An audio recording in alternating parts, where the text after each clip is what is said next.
যে মিটিংটা হলো আপনাদের শেষ পর্যন্ত নিয়ে গরুর হাটের মধ্যে নিয়ে করতে দিতে চেয়েছিল, আপনার জনসভা করতে দিতে চেয়েছিল, মনে আছে সেটা? সারা দেশের মানুষ মানে একটা শ্বাসরুদ্ধকর পরিস্থিতির মধ্যে বসবাস করত। একটা ককটেল ফুটেছে, তাও অনেক দূরে, সেই কাকরাইল মোড়ে না কোথায়। আপনার মহাসচিব পরবর্তী কর্মসূচি ঘোষণা না করে দৌড় দিয়েছিল, আবার ফের স্টেজে উঠে এসে এরপরে কর্মসূচি ঘোষণা করে তাড়াতাড়ি দৌড়। এটি তো আপনারা। ভাই খালেদা জিয়ার বাসার সামনে বালুর ট্রাক সরাইতে পারেন নাই 1.5 বছর, এটাই তো আপনারা। খালেদা জিয়াকে জেলখানায় নিয়ে গিয়েছে, কিছু করতে পেরেছেন? কি করতে পেরেছেন? চিকিৎসা, এই যে মহিলাটাকে চিকিৎসা নিতে দেওয়া হয়নি, বাড়িতে ছিল তখন, তো জেলখানায় না, বাড়িতে ছিল, সেখান থেকেও তাকে বিদেশে নিতে দেওয়া হয়নি। কি করেছেন তার জন্য? মহিলা মারা গিয়েছে, এই তিলে তিলে ধুকে ধুকে তারপরে মারা গিয়েছে। সো এত বড় কথাবার্তা বলে লাভ নাই। এই দেশে আপনি রাজনীতি করবেন, বিরোধী দলে যাবেন, আবার ক্ষমতায় আসবেন, সরকারি দলে থাকবেন, বিরোধী দল আপনারা অনেকভাবে জ্বালাবে, সব ঠিক আছে, এটা পার্ট অফ পলিটিক্স। কিন্তু আওয়ামী লীগ যদি ক্ষমতায় আসে, আওয়ামী লীগ যখন আপনার বিরোধী দল বা আপনি বিরোধী দল আর আওয়ামী লীগ সরকারি দলে থাকে, ওই সময় পরিস্থিতি কি হয় সেটা আপনারা এই গত 15 বছরে দেখেছেন। অতএব এইটুকু দিয়ে চিন্তা করেন। আজকে সারা দেশে বিভিন্ন জায়গায় আমরা দেখছি যে করা হচ্ছে, কি বলে, ওই যে আওয়ামী লীগের পার্টি অফিসগুলো আপনারা খুলে দিচ্ছেন। এই যে পার্টি অফিসগুলো খুলে দিচ্ছেন না, এটা যদি মনে করেন এই আমাদের এই বুকের ভেতরে না এটাতে ব্যথা হয়।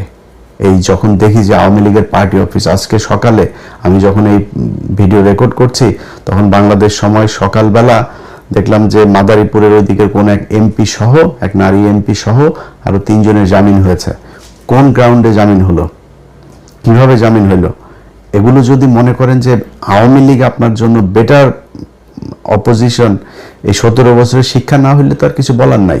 যদি শিক্ষা হয়ে থাকে তাহলে এগুলো থামায়। আওয়ামী লীগ বাংলাদেশে রাজনীতি করতে দিবেন, কোনো সমস্যা নাই, রাজনীতি যে মনে চায় করুক। আওয়ামী লীগ কি করেছে, কিভাবে দেশ চালিয়েছে বাংলাদেশের মানুষ দেখেছে। মানুষ যদি তারা ভোট দেয় করতে দেন, কিন্তু বিচার হইতে হবে। এই একজন এমপি কিভাবে ছাড়া পায়? সাধারণ কর্মী, গ্রামের ওয়ার্ডের একজন কর্মী, তারে নাই বুঝলাম যে আপনি 1.5 বছর হয়েছে, ওকে ঠিক আছে, ওরে ছাড়ো এবার। তো একজন এমপি কিভাবে ছাড়া পাইলো?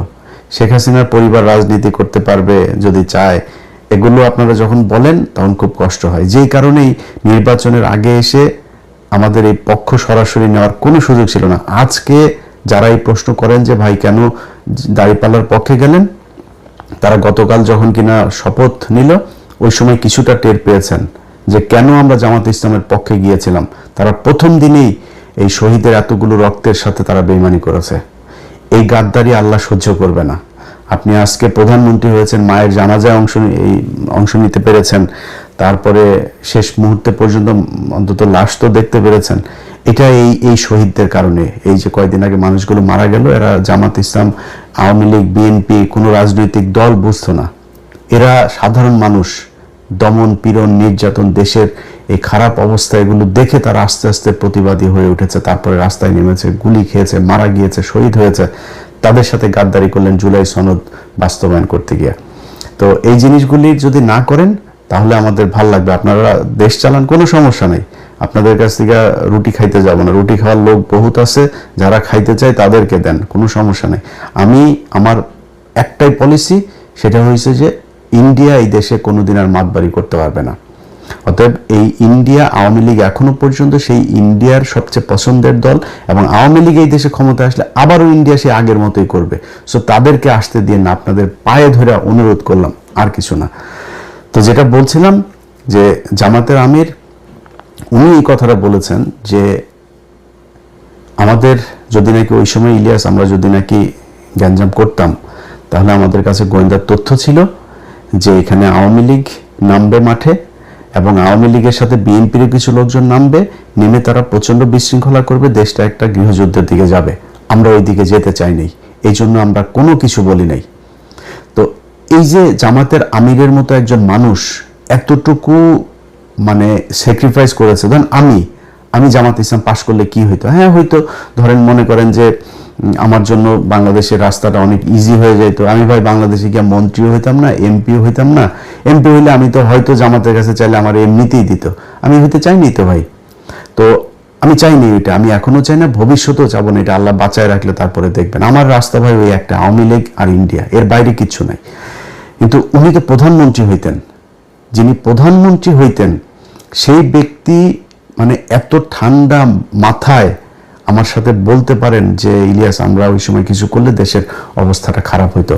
আগে বলেছি, আল্লাহর কসম করে বললাম যে এতটুকু স্যাক্রিফাইস উনি করেছেন। তো সেই মানুষগুলোর জন্য আপনারা মানে ন্যূনতম সৌজন্যতা বোধ, সহযোগিতা, সহমর্মিতা দেখাইতে পারবেন না? এদেরকে আক্রমণ করে কথা বলতে হবে। চারিদিকে যে অবস্থা, সেই ৭১ রাজাকার টাজাকার এইসব বলে কথা বলা, যে বডি ল্যাঙ্গুয়েজে আপনার গত ২-৩ দিন সালাউদ্দিন, আমির খসরু আর হলো গিয়া এই মির্জা ফখরুল কথা বলেছে, ভাই এটা যদি, এই চেহারা যদি তাদের আজ থেকে ৫ বছর আগে দেখতাম, প্রশ্নই আসে না আওয়ামী লীগের বিরুদ্ধে এত ফাইট করতাম, নিজের পরিবার সবাইকে এত বিপদে ফেলে দিয়ে, কখনই করতাম না। তো যাই হোক, আজকের এই ভিডিওটা যে কারণে আপনাদেরকে কথাগুলো যে কারণে বললাম সেটা হচ্ছে যে ভাই আপনারা ক্ষমতায় এসছেন, দেশ চালান, কোনো সমস্যা নাই। আপনাদের যে মন্ত্রিসভা গঠন করেছেন, এই মন্ত্রিসভা আমরা এদেরকে আগেই চিনি। ধরেন একজনের কথা বলি, এই যে ইকবাল হাসান মাহমুদ টুকু, তাই না? এই ইকবাল হাসান মাহমুদ এই বদমাইশ না, সেই যে বিদ্যুৎ চুরি করেছিল, যে বিদ্যুৎ খাতে যে লুটপাট করেছিল, এই বদমাইশই তো। সেই বদমাইশরা আবারও আপনারা সেই বিদ্যুতের খাতেই দিয়েছেন। আপনার এই চোর, আপনার সালাউদ্দিন, তারা স্বরাষ্ট্রমন্ত্রী বানিয়েছেন। এরকম আরো অনেক চোর আছে, যে চোরেদেরকে আপনারা আবার বসে, কিছু ভালো মানুষও আছে। এই যে আলতাফ হোসেন চৌধুরী, এই লোকটা যদি আসতো ইতে অনেক ভালো লাগতো। ওই যে সাকা চৌধুরীর ছেলে হুমাম কাদের চৌধুরী, উনি যদি আসতো অনেক ভালো লাগতো।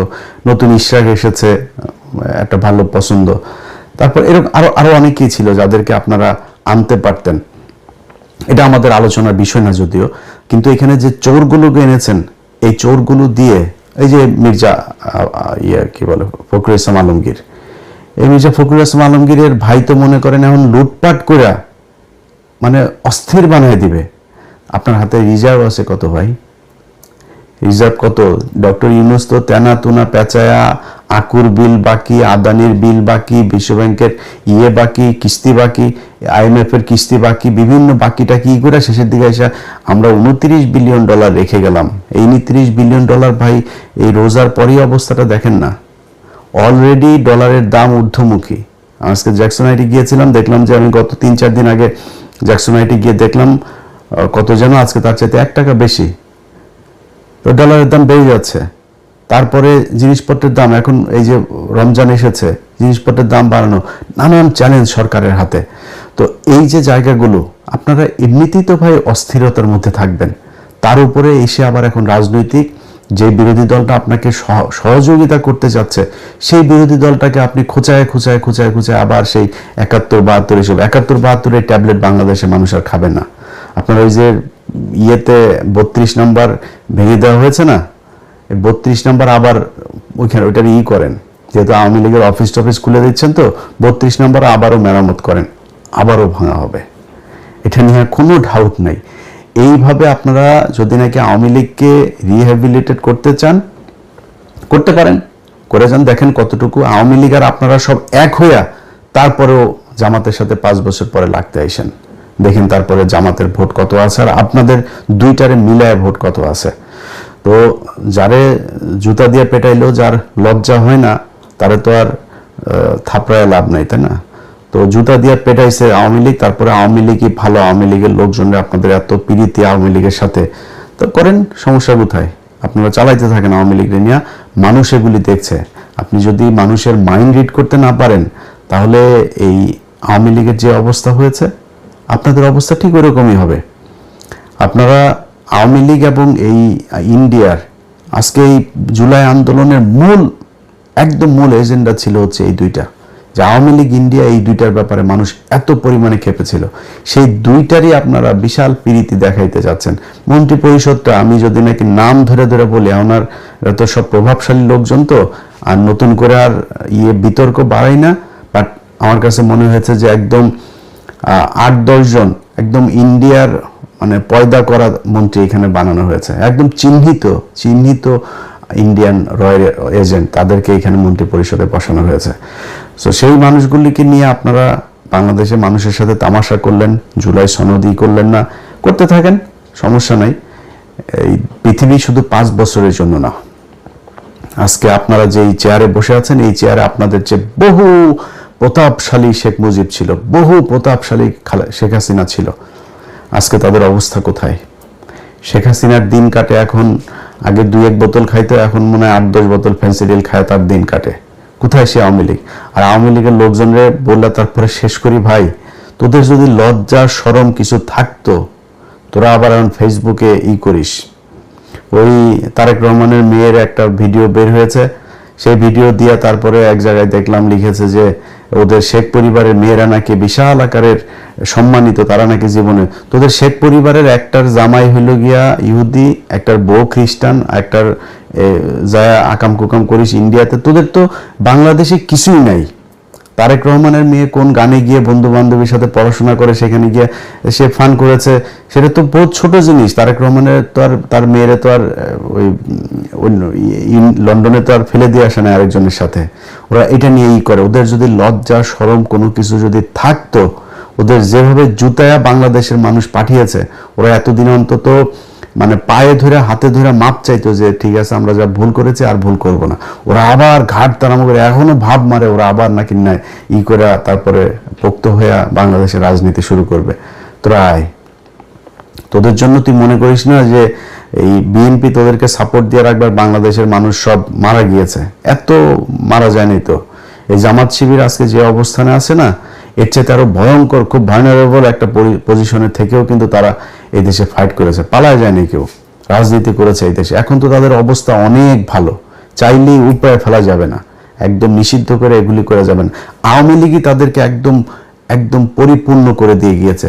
যাদেরকে এতদিন বলা হইতো যে রাজাকার ছিল, মুক্তিযুদ্ধের সময় জীবিত ছিল, সব ফাঁসি দিয়ে দিয়েছে। এখন কি বলবি? এখন এদেরকে রাজাকার বলবে, এদেরকে ফাঁসি দিবে, এদের বিচারের আওতায় আনবে, কিনে আনবে। চাঁদাবাজিও করে না, ধান্দাবাজি করে না, টেন্ডারবাজি করে না, মানুষের মেয়ে মানুষের দেখলে ইপটিজিং করে না, কিছুই করে না। তো তাদেরকে তুই নিবি কেমনে? আবার এই হাসিনার মতো ওই যে ইন্ডিয়ারে নিয়ে তারপর ওইভাবে, ওইটা অত ইজি হবে না বিষয়টা।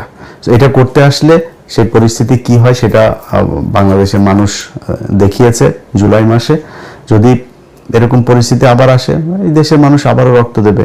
রক্ত দিলে আমার মনে হয় যে ভুল করেছে, যে চোর বাটপার, আন্তর্জাতিক ন্যাশনাল সব চোর বাটপারদেরকে বসাইছিল, ওরকম চোর বাটপার ইনশাল্লাহ আর বসবে না। একদম শুরু থেকে মানুষ বুঝবে। আমরাও মানে ওই খোলা পানিকে আমরা ওই যে দই মনে করেছিলাম, চুন দেখে আমরা দই মনে করেছিলাম, ওইটারে মনে করে তারপরে সবার কত প্রশংসা। আমি নিজেই বলেছি এই ইউনুসকে 20 বছর চাই ভাই।